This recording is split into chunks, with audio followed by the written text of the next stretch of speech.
درود پاک پڑھنے کے بے شمار فضائل و برکات ہیں۔ آج ایک ایسی فضیلت درود پاک کی سننی ہے جس کو جب سنتے ہیں طبیعت میں بڑی خوشی داخل ہوتی ہے۔ دنیا میں آپ نے بہت پیارے پیارے پھل دیکھے ہوں گے، فروٹس، اور تقریباً سبھی کو فروٹس پسند ہوتے ہیں۔ کئی پھلوں کا ذکر قرآن مجید میں بھی موجود ہے، اور دنیا میں جائیں ٹریول کریں تو ہر ملک کی ایک خاص بات ہوتی ہے کہ فلاں پھل جو ہے وہ فلاں ملک میں پایا جاتا ہے۔ مگر آج جس قسم کے پھل کی میں بات کرنے جا رہا ہوں، ایسا پھل شاید دنیا میں آپ نے کہیں نہیں دیکھا ہوگا۔ مسلمانوں کے چوتھے خلیفہ مولا کائنات حضرت علی المرتضیٰ شیر خدا کرم اللہ تعالی وجہ الکریم فرماتے ہیں کہ اللہ پاک نے جنت میں ایک درخت پیدا فرمایا ہے۔ اب وہ درخت کیسا ہے؟ فرمایا جس کا پھل سیب سے بڑا، انار سے چھوٹا، مکھن سے زیادہ نرم اور شہد سے بھی میٹھا ہے۔ سائز بھی بتائی گئی، نرم کیسا ہے اور ذائقہ کیسا ہے، اور سبحان اللہ خوشبو کیسی، فرمایا مشک سے بھی زیادہ خوشبودار ہے۔ پھل میں یہی تو دیکھا جاتا ہے نا، ذائقہ کیسا ہے، اس کی سافٹنس، اور پھر اس کے بعد جو ہے اس کی خوشبو کیسی ہے۔ تو اب یہ ملے گا کس کو؟ لیکن فرماتے درخت ایسا ہے کہ اس کی شاخیں تر موتیوں کی ہیں، تنے سونے کے ہیں، اور پتے زبرجد کے ہیں۔ ہائے ہائے، یہ درخت بھی دیکھنے والا، پھل بھی دیکھنے والا، منہ میں پانی آ رہا ہے۔ اب ملے گا کس کو؟ سنو، مولا علی شیر خدا کرم اللہ تعالی وجہ الکریم فرماتے اس درخت کا پھل وہی کھا سکے گا جو نبی پاک صلی اللہ تعالی علیہ وسلم پر کثرت سے درود پاک پڑھنے والا ہوگا۔ ہائے ہائے ہائے، سبحان اللہ سبحان اللہ۔ یہ ہے درود پاک۔ وہ تو نہایت سستا سودا بیچ رہے ہیں جنت کا، وہ تو نہایت سستا سودا بیچ رہے ہیں جنت کا، ہم مفلس کیا مول چکائیں، اپنا ہاتھ ہی خالی ہے۔ اللہ اکبر۔ درود پاک تو جنت میں لے جانے والا وظیفہ ہے۔ بلکہ میں ایک بات کہوں کہ ذرا ایک بار کبھی اکیلے میں بیٹھ کر اگر آپ سے میں سوال کروں کہ آپ کیا چاہتے ہیں، آپ کی ڈیزائرز کیا ہیں، آپ کی خواہشیں کیا ہیں، نوٹ کریں۔ دنیا میں کیا چاہیے؟ ایک مسلمان کی حیثیت سے مرتے وقت آپ کیا چاہتے ہیں؟ اچھا، قبر میں کیا چاہتے ہیں؟ اور جب محشر کے دن اٹھیں تو وہاں آپ کیا چاہتے ہیں؟ ایک بار لکھ لیں اس کو۔ اب میں آپ کو کئی حدیثوں کا نچوڑ پیش کرنے جا رہا ہوں، بہت ساری حدیثیں ہیں، اس کا عطر پیش کر رہا ہوں، اور غور سے سنتے جائیے، اور ہو سکے تو ہر جملے کے بعد سبحان اللہ کہتے جائیے، طبیعت ہری بھری ہو جائے گی۔ اگر آپ چاہتے ہیں کہ آپ کے کاروبار میں رزق میں برکت ہو جائے تو درود پاک پڑھیے۔ آپ چاہتے ہیں آپ کی بیماری دور ہو جائے، آپ درود پاک پڑھیے۔ آپ چاہتے ہیں آپ کی ٹینشن دور ہو جائے، آپ درود پاک پڑھیے۔ آپ چاہتے ہیں آپ کی عزت میں اضافہ ہو جائے، آپ درود پاک پڑھیے۔ اور سنیں، آپ چاہتے ہیں مرتے وقت کلمہ نصیب ہو اور نبی پاک کا دیدار ہو جائے، آپ درود پاک پڑھیے۔ آپ چاہتے قبر میں نبی پاک کا جلوہ نصیب ہو جائے، آپ درود پاک پڑھیے۔ سنیے، محشر کے دن نبی پاک کے پرچم تلے اٹھنا چاہتے ہیں تو درود پاک پڑھیے۔ آقا کے پیچھے پیچھے جنت میں جانا چاہتے ہیں تو درود پاک پڑھیے۔ اور سنو سنو، نبی پاک کا دیدار کرنا چاہتے ہیں تو درود پاک پڑھیے۔ مدینے جانا چاہتے ہیں اور بار بار جانا چاہتے ہیں تب بھی درود پاک پڑھیے۔ اب مجھے بتاؤ، کچھ رہ گیا ہے؟ اور کوئی چیز باقی رہ گئی ہے جو دنیا میں چاہیے تھی، مرتے وقت چاہیے تھی، مرنے کے بعد چاہیے تھی؟ کاروبار بھی اچھا ہو جائے، رزق میں برکت ہو جائے، ٹینشنیں دور ہو جائیں، ذلیل نہ ہوں، عزتیں بڑھ جائیں، کلمہ مل جائے، نبی پاک کا دیدار ہو، جب تک زندہ رہوں مدینے جاتا رہوں، اور خواب میں آقا کی زیارت بھی ہو جائے، پھر نبی پاک جنت میں ساتھ لے جائیں، پھر بچتا کیا ہے؟ کمال یہ ہے کہ ہر وہ خواہش جو میری ہے اور میں نے یہ اپنی طرف سے باتیں نہیں کی، ماشاءاللہ جو علماء بیٹھے ہیں، مبلغین بیٹھے ہیں، ان کو یاد آ رہا ہوگا کہ ہر جملے کے پیچھے کوئی نہ کوئی فضیلت حدیثوں میں اور روایتوں میں موجود ہے کہ یہ سب چیز نبی یہ پاک نے بتائی ہوئی ہے کہ یہ کرتے جاؤ، درود پڑھتے جاؤ، تمہیں یہ بھی ملے گا، تمہیں یہ بھی ملے گا، تمہیں یہ بھی ملے گا۔ جبھی تو شاعر نے کہا نا، ہر درد کی دوا ہے صلی علی محمد، whatever calamity you have, whatever problem, کوئی مسئلہ ہے نا، بتا تو رہا ہوں کہ ہر درد کی دوا ہے صلی علی محمد، تعویذ ہر بلا ہے صلی علی محمد صلی اللہ علیہ وسلم۔ یعنی ہوا یہ، اس کا نچوڑ یہ، نتیجہ یہ نکلا کہ اگر ہم درود پاک پڑھنے والے بن جائیں اور کثرت سے پڑھنے والے بن جائیں تو پھر مشکل نہیں رہنی ہے انشاءاللہ۔ تو آئیے میں بھی نیت کروں اور آپ بھی نیت کریں۔ بعض اوقات آپ دکان پہ بیٹھے ہوتے ہیں، کاروبار پہ بیٹھے ہوتے ہیں، کوئی کام نہیں ہوتا۔ ہمارا پرابلم ہم یہ ہو گیا ہے، جب کوئی کام نہیں ہے تو ہمارے ہاتھ میں موبائل آ جاتا ہے، اور وہ موبائل اتنا بیزی کر دیتا ہے کہ پتہ ہی نہیں چلتا کہ آدھا گھنٹہ نکل گیا، گھنٹہ نکل گیا، 2 گھنٹے نکل گئے۔ اللہ کرے یہ مائنڈ سیٹ بن جائے کہ یہ وقت بہت قیمتی ہے، اگر فارغ بیٹھا ہوں دکان پہ تو میری تسبیح بار آنی چاہیے، موبائل کی جگہ تسبیح بار آنی چاہیے کہ چلو یار 313 بار درود پاک پڑھ لیتا ہوں، 100 بار کلمہ پاک پڑھ لیتا ہوں۔ اچھا موبائل اٹھانا ہی ہے تو یار کوئی کام نہیں تو 10 منٹ میں 12 منٹ میں سورہ یاسین نہ پڑھ لوں، 1 سورہ یاسین پڑھوں گا 10 قرآن کا ثواب مل جائے گا۔ اب سوچیں، کاروباری ہو نا تو بنو نا کاروباری کہ تھوڑی دیر میں کیا کیا کما سکتا ہوں، کتنی فضیلتیں کما سکتا ہوں۔ تو اللہ کرے اپنے وقت کا صحیح استعمال کرنے والے ہم بن جائیں اور میری اور آپ کی زبان ذکر و درود سے تر رہنے لگے۔ اچھا اس کا بینیفٹ یہ بھی ہوگا، آخرت میں تو اجر ملے گا، اللہ کی رحمت سے کاروبار پر بھی برکتیں نازل ہونا شروع ہو جائیں گی۔ واقعہ ہے ایک شرابی کا، اور اس شرابی کی زندگی میں ایک ایسا ٹرننگ پوائنٹ آیا جس نے اس کی زندگی کو بدل کر رکھ دیا اور کہاں پہنچا دیا۔ بہت امیزنگ اسٹوری ہے۔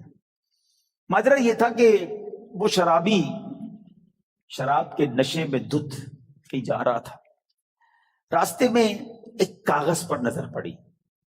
ماشاءاللہ یہاں قرآن پڑھنے والے، پڑھانے والے، اپنی دکانوں پر بھی ماشاءاللہ مدرسہ لگانے والے موجود ہیں۔ تو آج قرآن پاک کی صرف ایک آیت کی فضیلت کی میں نے بات کرنی ہے۔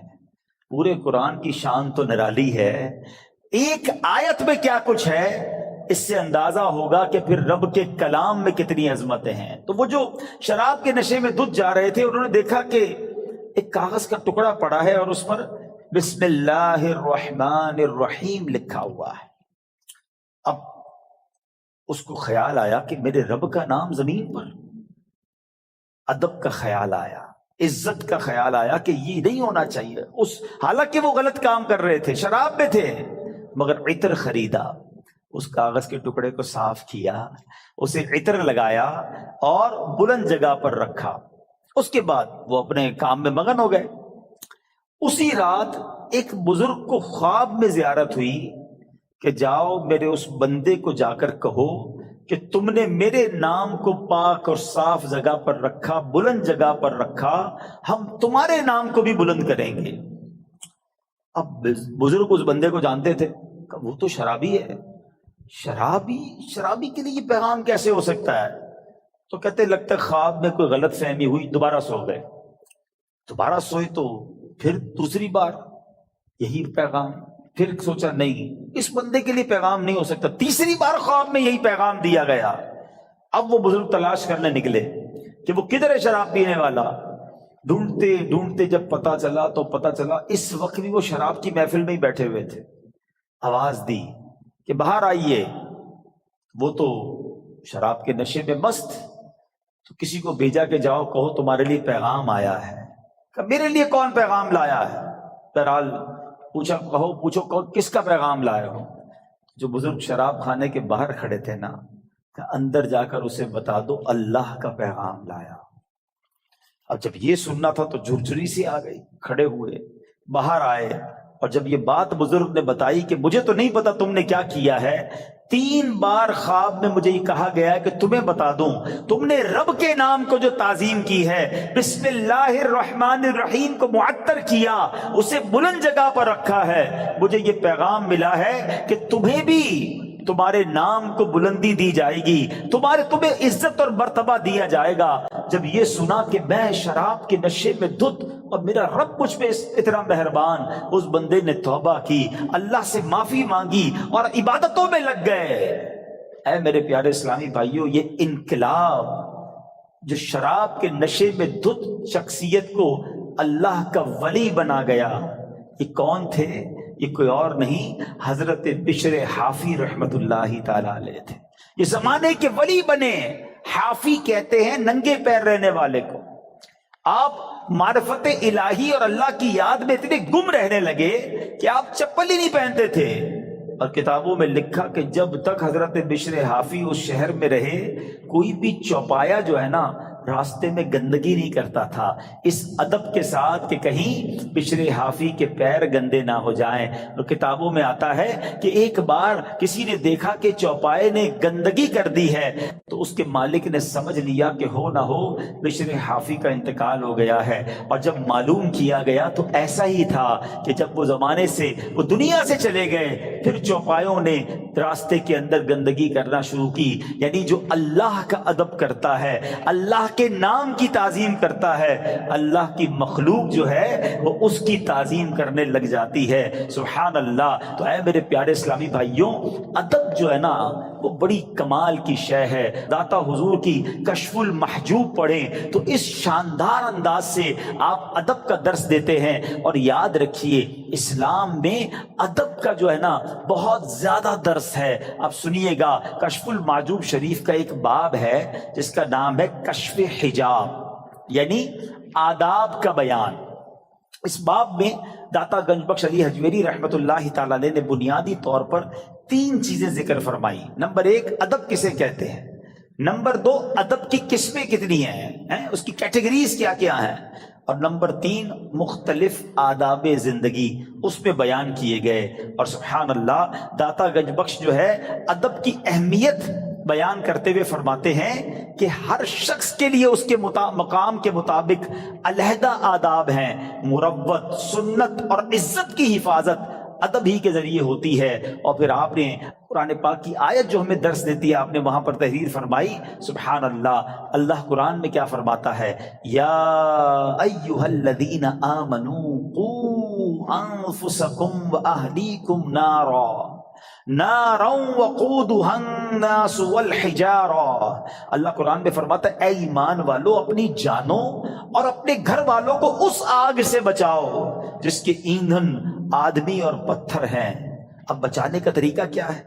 صحابی رسول سلطان المفسرین حضرت عبداللہ ابن عباس رضی اللہ تعالیٰ عنہ اس آیت کریمہ کی تفسیر میں فرماتے ہیں ای فقہوہم وادبوہم، یعنی اے ایمان والو تم پر لازم ہے کہ خود کو بھی اور اپنے اہل خانہ یعنی اپنی فیملی کو بھی جہنم کی آگ سے بچاؤ۔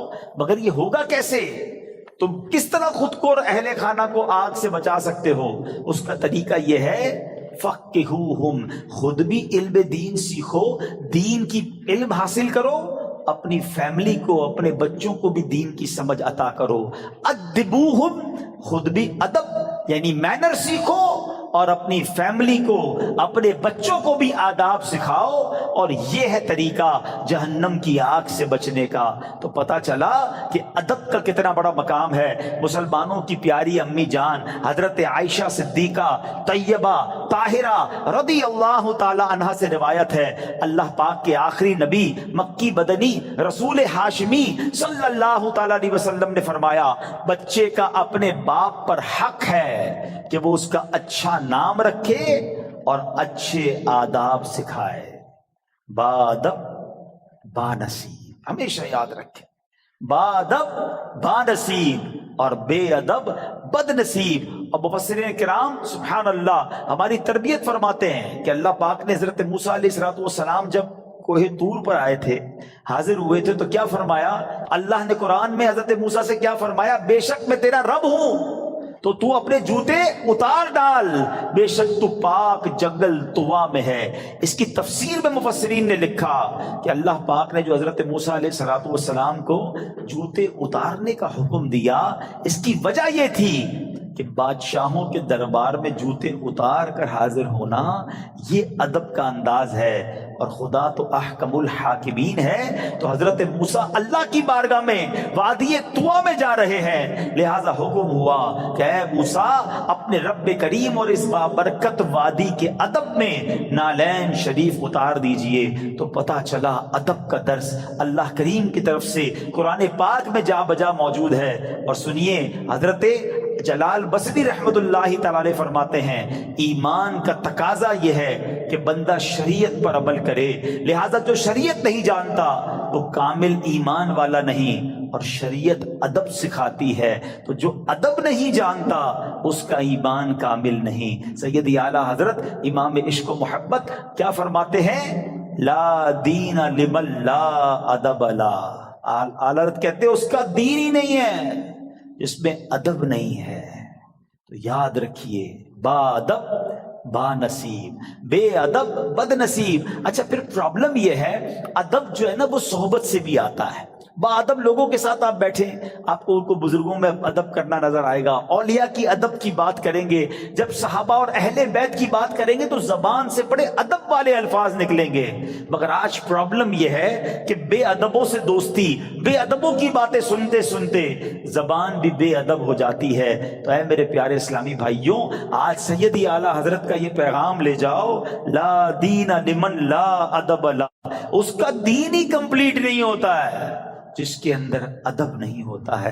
اور یہی درس داتا حضور داتا گنج بخش علی حجویری رحمت اللہ تعالی علیہ کا ہے۔ ہم سب نے یہ نیت کرنی ہے کہ ہمیں صحبت بھی اختیار کرنی ہے، ماحول بھی اختیار کرنا ہے، دوستی بھی کرنی ہے، تو ادب والوں کے ساتھ کرنی ہے، عشق والوں کے ساتھ کرنی ہے، جو اولیاء کا ادب کریں، جو صحابہ کا ادب کریں، جو اہل بیت کا ادب کریں، جو انبیاء کا ادب کریں، اور جو ہمارے آقا جناب رسول اللہ صلی اللہ تعالیٰ علیہ وسلم کا دل و جان سے ادب کریں۔ تو بہرحال اس ایک واقعے میں جہاں ادب کا درس ملا، حضرت بشر حافی کو مقام کیسے مل گیا؟ بظاہر کون سی نماز تھی، کون سا سجدہ تھا، کون سا صدقہ تھا؟ ادب نے زمانے کا ولی بنا دیا۔ اور بے ادبی جو ہے نا وہ بندے کو تخت سے تختے پر لے آتی ہے، سب برباد ہو جاتا ہے۔ ابلیس شیطان عبادت گزار تھا نا، معلم الملکوت تھا، فرشتوں کا استاد تھا، جنت کا خزانچی تھا، بے ادبی کی نا، حضرت آدم علیہ السلام کو سجدہ نہیں کیا، بلکہ بڑے جس کو کہنا کہ تکبرانہ انداز میں کہا کہ میں کیوں سجدہ کروں، انا خیر من، اے اللہ میں اس سے بہتر ہوں، خلقتنی من نار وخلقتہ من طین، تو نے مجھے نار سے آگ سے بنایا، ان کو مٹی سے بنایا ہے۔ بے ادبی، ایک بے ادبی نے عزازیل کو، فرشتوں کے استاد کو ابلیس بنا دیا، مردود قرار دے دیا گیا۔ آج میں اور آپ سوچیں کہ اگر ہماری زبان میں ادب نہیں ہے، ہمارے انداز میں ادب نہیں ہے، تو ہم کہیں مارے نہ جائیں۔ اور ادب کی تعلیم ہمیں اپنے بچوں کو دینی ہے، اپنی فیملی کو دینی ہے۔ تو ایک پہلا درس آج کے بیان سے ادب کا لے کے جانا ہے۔ اور سبحان اللہ، اے اہل سنت والو، تمہیں مبارک ہو، تمہیں کمال کا مسلک اور کمال کی کہتے ہیں نا منہج ملا ہے، خوبصورت راستہ ملا ہے، دین کا کیا خوبصورت حصہ ملا ہے کہ جب بھی آپ عاشقان اہل بیت سے، اہل سنت والوں سے ملتے ہیں نا، سبحان اللہ، وہ صحابہ سے بھی پیار کرتے نظر آئیں گے، وہ اہل بیت سے بھی پیار کرتے نظر آئیں گے، وہ اولیاء سے بھی محبت کی بات کریں گے۔ کچھ لوگ کسی کے پاس جاؤ صحابہ کی بات کرتے ہیں، اہل بیت کی بات نہیں کرتے، کچھ اہل بیت کی بات کریں تو صحابہ کی بات نہیں کرتے۔ اہل سنت والوں، تمہارا بیڑا پار ہے، اور کیوں نہ ان ہستیوں سے ہم پیار کریں، کیونکہ یہ راستہ تو نبی پاک نے ہمیں دکھایا ہے۔ سبحان اللہ، میرے آقا نبی پاک علیہ الصلوۃ والسلام اپنے صحابہ کے بارے میں کیا فرماتے ہیں؟ فرماتے اصحابی کالنجوم فَبِأَيِّهِمْ اقتدیتم اہتدیتم، میرے صحابہ ستاروں کی مانند ہیں، لائک سٹارز، کسی کی بھی پیروی کر لو تم ہدایت پا جاؤ گے۔ صحابہ کو ستارے کہا اور سبحان اللہ اپنی آل کو کیا فرمایا؟ ایک حدیث کا مضمون ہے، میرے آقا فرماتے میری آل میری امت کے لیے کشتی نوح کی مانند ہے، جو اس میں سوار ہو گیا اس کا بیڑا پار لگ جائے گا۔ تو یہ تو دونوں ہمارے لیے ضروری ہے نا، ہماری دونوں آنکھیں ہیں، صحابہ بھی دل و جان سے ہمیں پیار ہے، اہل بیت پہ جان قربان ہے۔ تو سبحان اللہ بریلی کے تاجدار امام عشق و محبت نے اہل سنت کا یہ عقیدہ کس شان سے اور کس پیارے انداز میں بیان کیا اور ان دونوں حدیثوں کا عطر عطا کر دیا۔ دیکھیں آج جو پڑھے لکھے لوگ بیٹھے ہیں، آج کل تو کمپاس وغیرہ آ گئے اور اس سے پانی کے جہاز راستہ ڈھونڈ لیتے ہیں، مگر ایک زمانہ ایسا تھا کہ کشتی چلانے والے ستاروں سے راستہ ڈھونڈتے تھے۔ تو دو چیزیں چاہیے ہوتی تھی سفر کمپلیٹ کرنے کے لیے، اچھی کشتی اور ستارے۔ سبحان اللہ، ادب، سب کا ادب، اولیاء کا ادب، بلکہ اولیاء کا، صحابہ کا، اہل بیت کا تو اپنی جگہ کرنا ہی کرنا ہے۔ ہمیں نارمل مسلمانوں سے بھی ادب سے بات کرنی ہے، ہمیں کیوں کسی کو ذلیل کرنا ہے، کیوں کسی سے لڑائی کرنی ہے، کیوں کسی کو طنز کرنا ہے۔ ایک بات یاد رکھیے گا، اللہ کریم نے اپنے اولیاء کو اپنے بندوں میں چھپا کر رکھا ہے۔ ہمیں نہیں پتا کون اللہ کا ولی ہو سکتا ہے، یہاں کوئی رب کے ایک نہیں ایک سے زیادہ ولی بیٹھے ہو۔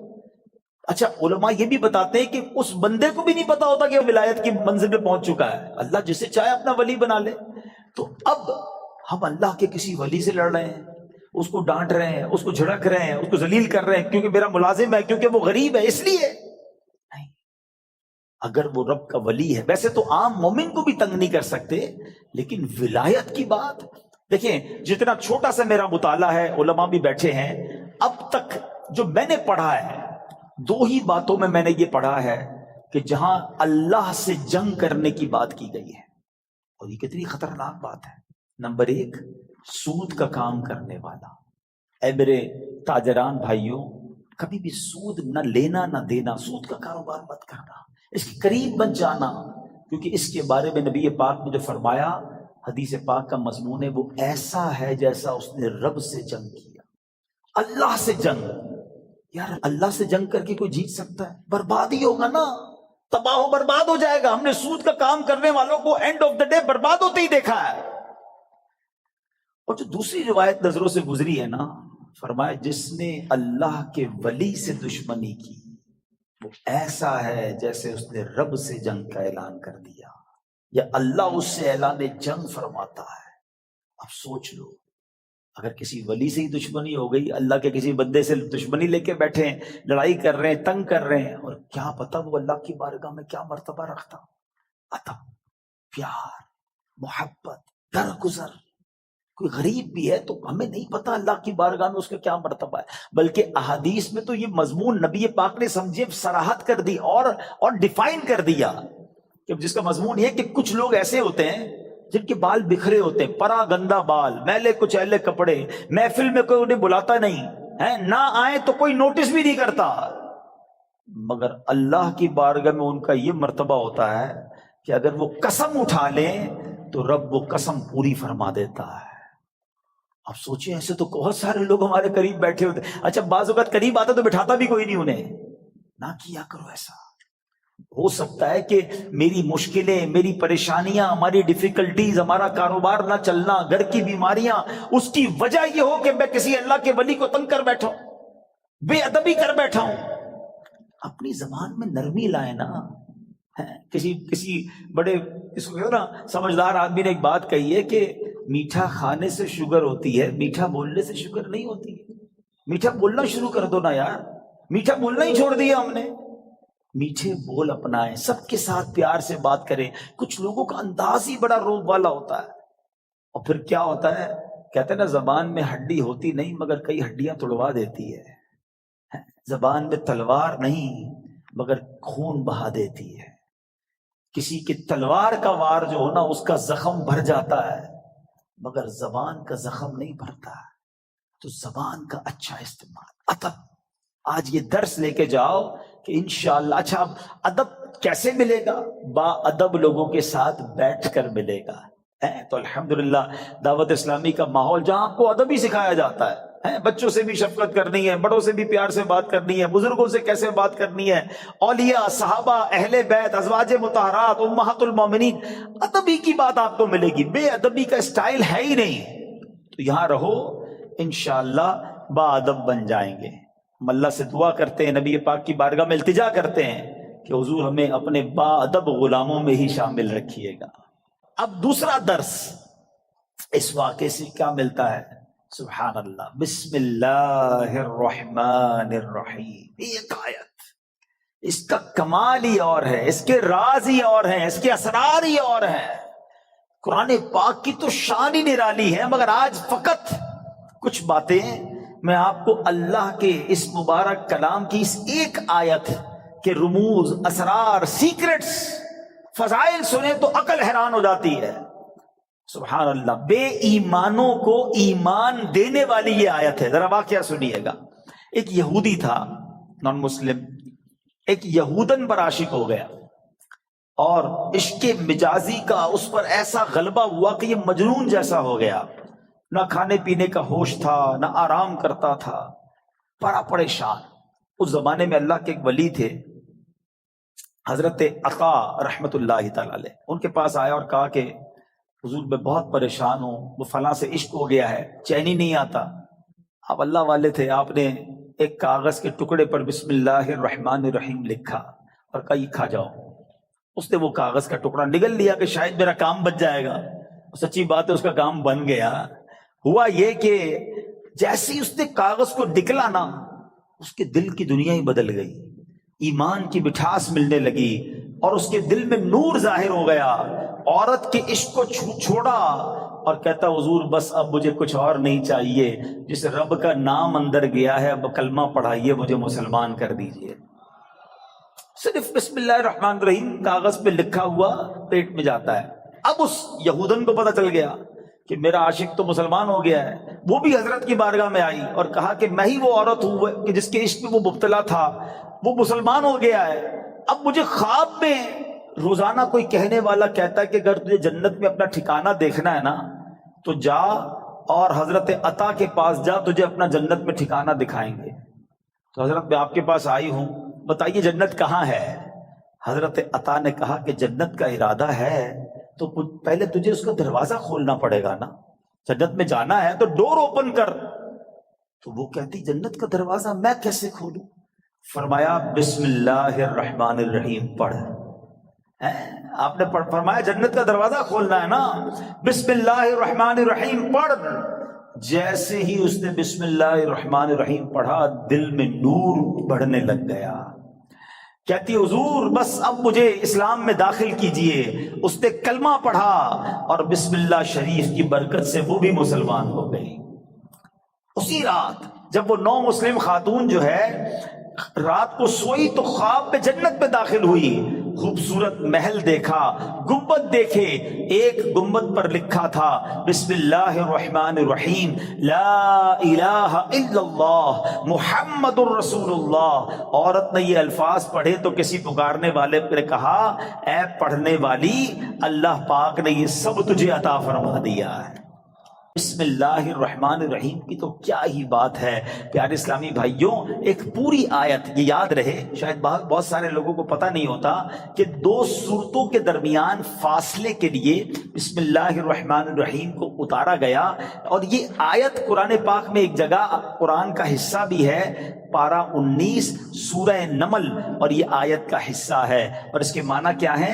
اللہ کے نام سے ہے جو نہایت مہربان رحم والا۔ اچھا، اس کی فضائل کیسے کہ صحابی رسول حضرت جابر بن عبداللہ رضی اللہ تعالیٰ عنہ فرماتے ہیں کہ جب بسم اللہ شریف نازل ہوئی نا تو بادل مشرق کی طرف دوڑے، بادل مشرق کی سمت دوڑے، ہوائیں رک گئیں، سمندر کو جوش آ گیا، چوپایوں نے غور سے سننے کے لیے اپنے کان لگا دیے، اور شیطانوں کو آسمان سے پتھر مارے گئے، اور اللہ پاک نے فرمایا مجھے میری عزت و جلال کی قسم، جس چیز پر بسم اللہ الرحمن الرحیم پڑھی گئی میں اس میں برکت دوں گا۔ کاروباری لوگ بیٹھے، برکت چاہیے نا، کاروبار میں، رزق میں، معاملات میں، بسم اللہ کو تھام لو۔ سبحان اللہ. آپ کو اندازہ ہے کہ بسم اللہ الرحمن الرحیم میں جامعت کتنی ہے؟ سنتے جائیے. اللہ پاک نے بعض انبیاء کرام پر مختلف کتابیں اور صحائف نازل فرمائے جن کی تعداد 104 ہے. ٹھیک ہے. ان میں سے 60 صحیفے حضرت شعیب علیہ السلام پر، 30 صحیفے حضرت ابراہیم علیہ السلام پر، 10 حضرت موسیٰ علیہ السلام پر تورات شریف اترنے سے پہلے نازل ہو گئے تھے. پھر 4 بڑی کتابیں ہیں، تورات شریف، زبور شریف، انجیل مقدس اور قرآن مجید. ٹھیک ہے. اچھا، ان تمام صحیفوں کے مضامین قرآن پاک میں ہیں. قرآن پاک کے سارے مضمون سورہ فاتحہ میں ہے، اور سورہ فاتحہ کا سارا مضمون بسم اللہ الرحمن الرحیم میں ہے. اور سنو، بسم اللہ الرحمن الرحیم کا سارا مضمون بسم اللہ کے حرف با میں موجود ہے، اور اس کے معنی کیا ہے؟ بی کان ما کان و بی یکون ما یکون، یعنی جو کچھ بھی ہے مجھ یعنی اللہ پاک ہی سے ہے، اور جو کچھ ہوگا مجھ یعنی اللہ پاک سے ہی ہوگا.